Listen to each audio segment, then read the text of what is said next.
buenos días y bienvenido a RPP.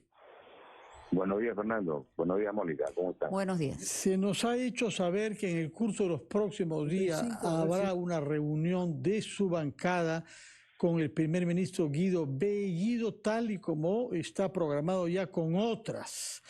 ¿Tiene una agenda definida para esa reunión? ¿Saben lo que le quieren plantear, preguntar, eventualmente cuestionar? Sí, definitivamente la tenemos.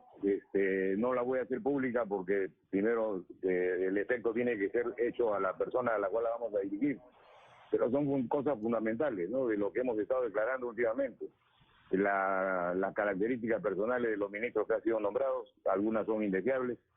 No, el tema de que tenemos que corregir muchas de las cosas que se han dicho hasta el momento porque van en contra de la estabilidad económica del país y la estabilidad jurídica.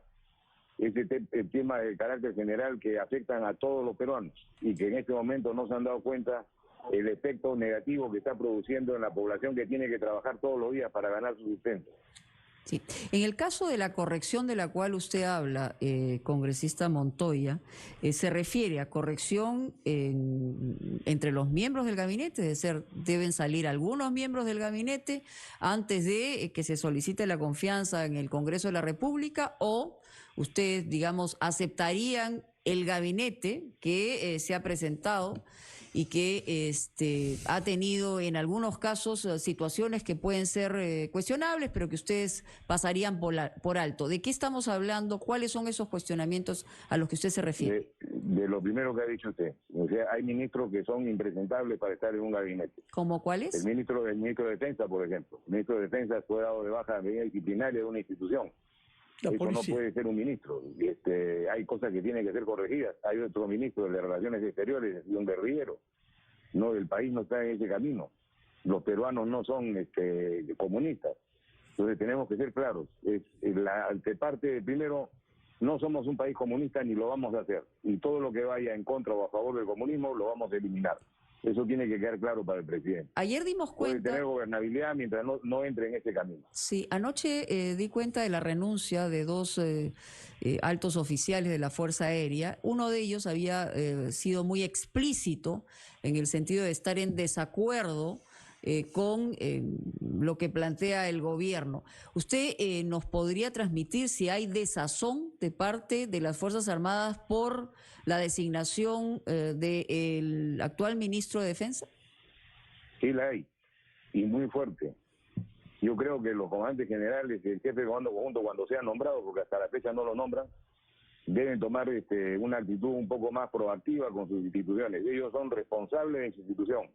Y el responsable político que pone a cargo esas instituciones tiene que estar de acuerdo a los estándares que se emplean en esas instituciones. Ellos han debido rechazar la posibilidad de que ese señor sea el ministro de Defensa, de una manera democrática y ejecutiva, como se acostumbra en cualquier parte del mundo. Pero ¿cuál es esa manera democrática en virtud de la cual jefes militares podrían oponerse al nombramiento de un ministro civil, que es una facultad del jefe de Estado, nos guste o no? No se trata de defender naturalmente al actual ministro, pero no comprendo bien en virtud de qué mecanismo institucional cree usted que los jefes militares pueden oponerse a eso. Cuando las calidades morales de una persona no van de acuerdo a los estándares que se mantienen en las instituciones, no se puede aceptar a nadie, así sea el presidente el que lo pida. O sea, tenemos que tener claro una cosa: las instituciones son instituciones de la nación, son instituciones de la república, no son particulares. Y los que están a cargo de ellas están en la responsabilidad de cuidarlas, de mantener en alto su prestigio, el saber que van a ser subordinados políticamente a alguien que reúne las condiciones morales para hacerlo. Pero en este caso no lo es. Entonces tiene todo el derecho a reclamar que sea rectificado el nombramiento. Ahora, al referirnos justamente al ministro Ayala, creo que ese es el apellido del ministro de Defensa. Walter Ayala. Walter Ayala, que fue un suboficial de tercera, salió por medidas disciplinarias, pero el Poder Judicial lo repuso, entiendo, ¿no? Entonces, y eso es como en la línea de lo que señalaba mi compañero Fernando Carvalho, es una decisión, digamos, política la que ha tenido el presidente con su presidente del Consejo de Ministros, o usted también lo entendería como una provocación, como ha sido entendida la designación del primer ministro. Es una provocación real. O sea, cuando no queremos ver las cosas, las vemos de costado y seguimos caminando, pero hay que verlas, porque acá está en riesgo la seguridad del país a futuro. Entonces tenemos que ser conscientes de que no estamos yendo por el buen camino, estamos yendo por el camino equivocado. Aún no hay un delinde de si Cerrón está gobernando o es el presidente el que está gobernando. Inicialmente se dijo de que el presidente iba a hacerlo, él dijo eso. ¿Y usted qué cree, digamos? ¿Usted qué cree? Yo creo que hay una lucha interna en el partido de ellos. Que todavía no se sabe quién va a prevalecer, es lo que usted señala. Hasta el momento aparentemente es así, por las situaciones que se están dando y que no están de acuerdo muchos partidarios de Castillo, no están de acuerdo con lo que está sucediendo. Entonces tiene que haber una corrección, tiene que haber un propósito de enmienda rápido. Lo igual que la Asamblea Constituyente y el cambio de la Constitución debe salir de la agenda. Eso no puede ponerse en una agenda en un país que está como el nosotros cayéndonos en picada económicamente.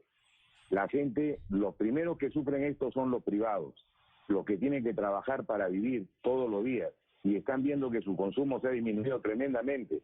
El consumo ha bajado en estos días. ¿Por qué? Porque toda la gente está temerosa de perder lo que tiene. Entonces está haciéndose un daño terrible al país y no vamos a salir de la situación en que nos encontramos si es que no hay una enmienda política. Y yo creo que si el presidente tiene buenas intenciones, va a poder corregir esto y vamos a poder darle la gobernabilidad necesaria para salir de donde nos encontramos. Señor Montoya, si no, el camino es inexorable.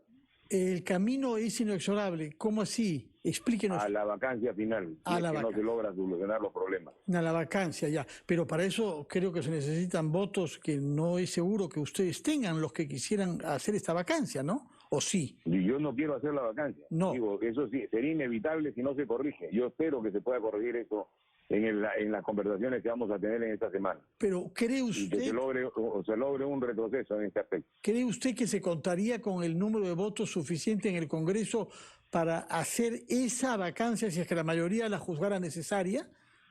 No lo podemos decir ahora, eso se va a tener que ver en el momento, porque las situaciones políticas cambian, las presiones y las intenciones también.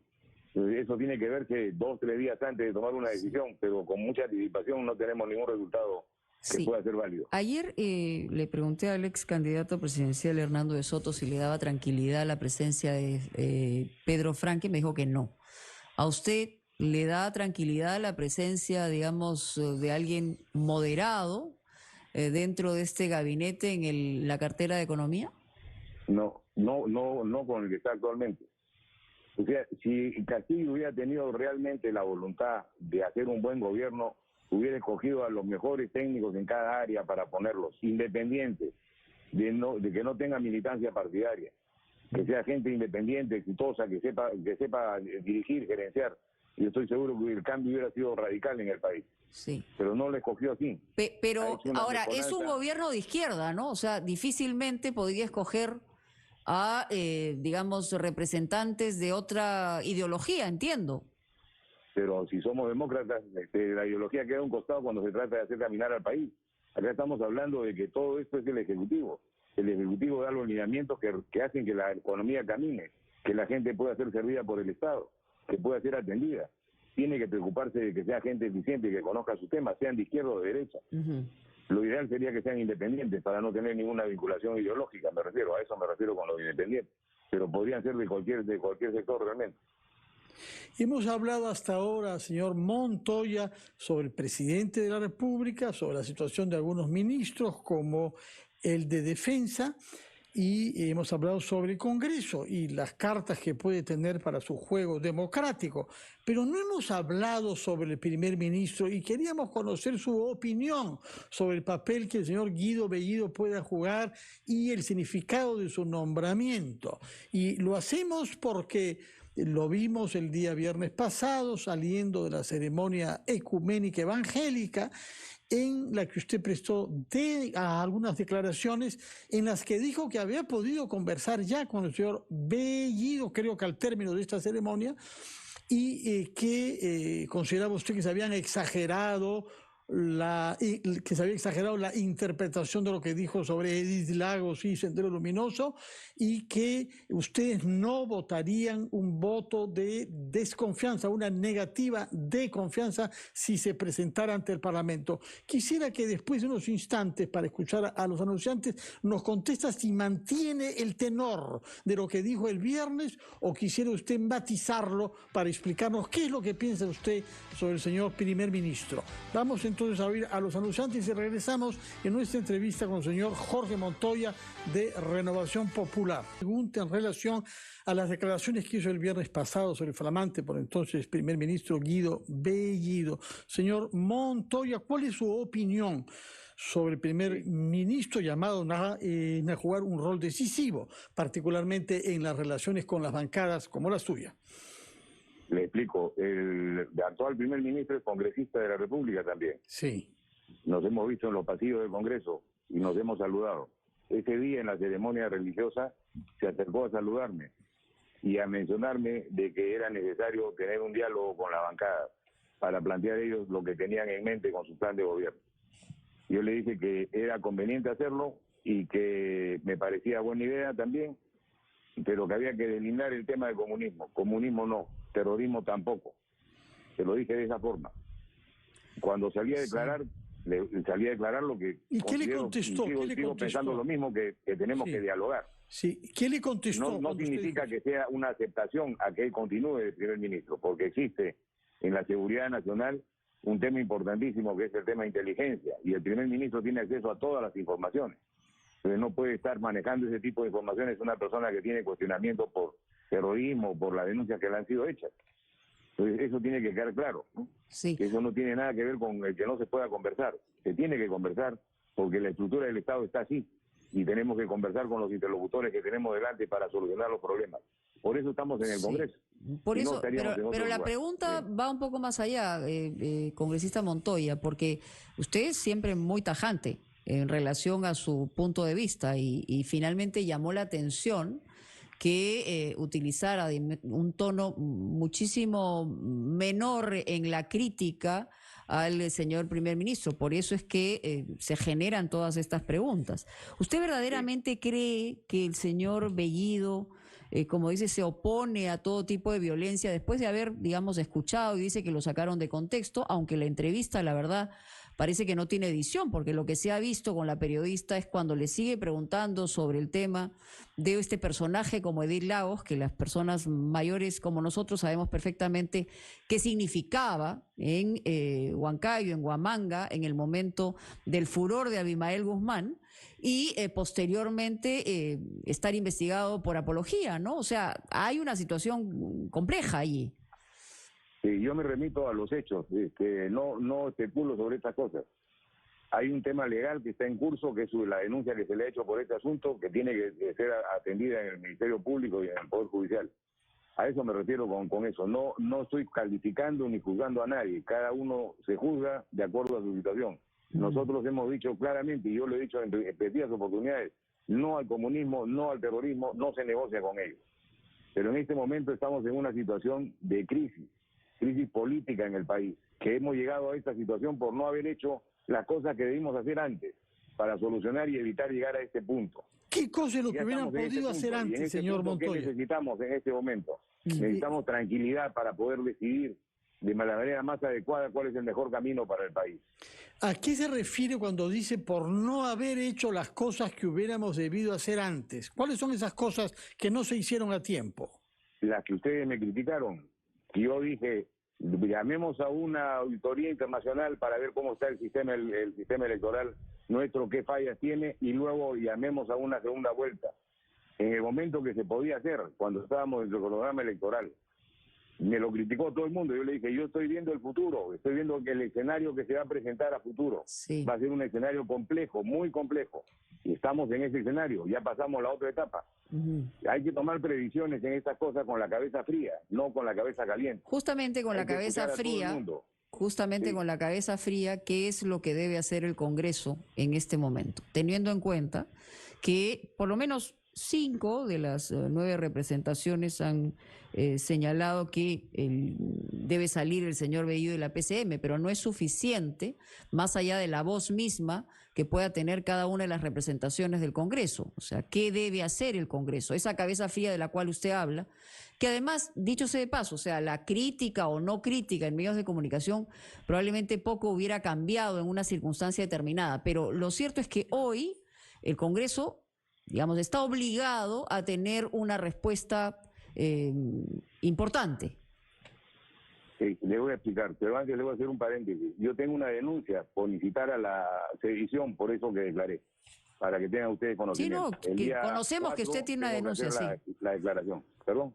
No, conocemos que usted tiene una denuncia, eso lo sabemos, ha salido, digamos, publicado. Para que vean ustedes cómo funciona nuestro sistema legal. Bueno, el tema que tenemos entre manos ahora es muy complicado, lo he repetido muchas veces, y tenemos que tener la cabeza fría para poder dar periodos y pasos a cumplir. El primer paso es continuar con el diálogo que se ha iniciado ayer y ver qué resultado vamos a tener de él este viernes, porque no debe demorar más, o sea, tiene que hacer un cronograma rápido y ágil. Después de ver esos resultados daremos el siguiente paso. Si el gobierno corrige, renuncian los ministros cuestionados, cambia la tónica del mensaje con el tema de la Asamblea Constituyente, el país se va a estabilizar y no habría mucho inconveniente en dar la confianza al nuevo gabinete, que presenten que ese nuevo gabinete esté integrado por personas que consideremos que deben ser los adecuados. Por eso le digo que no se puede especular, hay que avanzar paso a paso. Si el resultado es correcto, vamos adelante. Si es incorrecto, terminó el tema, ¿no? Tenemos que entrar a otro tipo de estrategia para ver qué conseguimos dentro del ámbito democrático. Señor Montoya. Ahora existe también otro ámbito que no es el democrático, que es la presión de la calle, la presión de la gente que está afuera, que tiene también su límite. Hay que saber balancear las cosas para no llegar a estrellarnos. Bueno, justamente quiero preguntarle sobre ese otro ámbito que usted ha llamado no democrático. Supongo que ha querido decir no institucional, sí. Me imagino, porque democrático es tanto como lo otro. Pero en fin, quería preguntarle si su partido participó en las marchas y manifestaciones que hubo ayer justamente contra el presidente Castillo. No lo sé, me imagino que sí. Yo he estado fuera de Lima. No tengo conocimiento si han participado o no le podría dar la respuesta. Ya. En todo caso, no hemos visto a dirigentes de su partido entre los oradores, pero ¿es favorable usted al mismo tiempo que mantener estas conversaciones y estas gestiones parlamentarias, mantener la presión en las calles? Es necesario hacerlo. Yo he participado en algunas otras marchas también y he sido orador en alguna de ellas. Sí. Es necesario, eso es una protesta democrática. Yo hablo de las cosas que no son democráticas, que todas las entendemos, ¿no? Cuando se sobrepasa ya el tema y uno quiere tomar la ley en sus manos. Claro. Eso no debemos llegar. Pero de ambos lados, digamos. De ambos lados. Porque supuesto. Unos tocan las puertas de cuarteles y otros, digamos, quieren saltarse la Constitución. De ambos lados, de ambos lados. ¿Es favorable usted a que se hagan manifestaciones delante del domicilio de las autoridades que uno pretende retirar? No, los domicilios deben ser sagrados. La familia es un tema muy especial, no se debe mezclar las cosas. De acuerdo. Ahora bien, al principio nos decía que tiene reservas para decirnos qué es lo que van a plantearle al señor primer ministro cuando se reúnan con él, pero las prioridades de la agenda legislativa de su partido podrá decírnosla. La prioridad de la agenda, hemos preparado 50 proyectos de ley que se han trabajado desde que pasó la primera vuelta. Y hemos tenido trabajando a muchos asesores que trabajan con nosotros para presentar este paquete legislativo al Congreso, con la finalidad de que el país salga de la situación donde se encuentra. La prioridad está en el hambre cero, que es una solución para los que no tienen que comer, que hay mucha gente en ese estado. Luego tenemos la reactivación económica, que es sumamente importante, con una serie de dispositivos que van al costado. Luego tenemos también el problema de los deudores bancarios, que son millones de personas que están en esa situación, ¿no? Y tenemos los proyectos de inversión que habíamos hablado antes, los títulos de propiedad, ¿no? Una infinidad de proyectos que hemos presentado, todos adecuados, mejor dicho, apuntando a las necesidades sociales de nuestra población, sí, con la que sintonizamos durante la campaña y pudimos extraer sus necesidades. Esto espero que sea aprobado por el Pleno del Congreso en el momento que se presente y podamos desarrollarlo ya en detalle con nuestros compañeros de las otras bancadas. Almirante, quisiera preguntarle una cosa bien específica. Ahora a las 10 de la mañana, que es lo además nos enteramos por las vías del Twitter y oficiales, el presidente del Consejo de Ministros, Guido Bellido, estará en Cusco, según señalan, para atender pedidos, conflictos que hay en el corredor minero. Pero lo que ha dicho es que los miembros de las rondas campesinas de las comunidades estarán como responsables de la seguridad. ¿Cuál es su opinión? Eso es nefasto, o sea, esas son las milicias populares. Para empezar, no hay rondas campesinas en esa zona, son comités de autodefensa los que están en la zona sur. Las rondas es un fenómeno de Cajamarca, básicamente, y no participaron en el tema de la subversión como del terrorismo como participaron los comités de autodefensa, son cosas diferentes. Y que pretendan hacer que la gente armada civil participe en la seguridad, eso es un paso más cerca al comunismo de lo que pensamos. Esas cosas no se deben permitir, lo descalifica con esa actitud. Muchas gracias, señor Jorge Montoya, por sus declaraciones y naturalmente conversaremos con usted después de que su bancada y usted mismo se hayan reunido con el primer ministro Guido Bellido. Muchas gracias y que tengan muy buenos días, son las 9 en punto.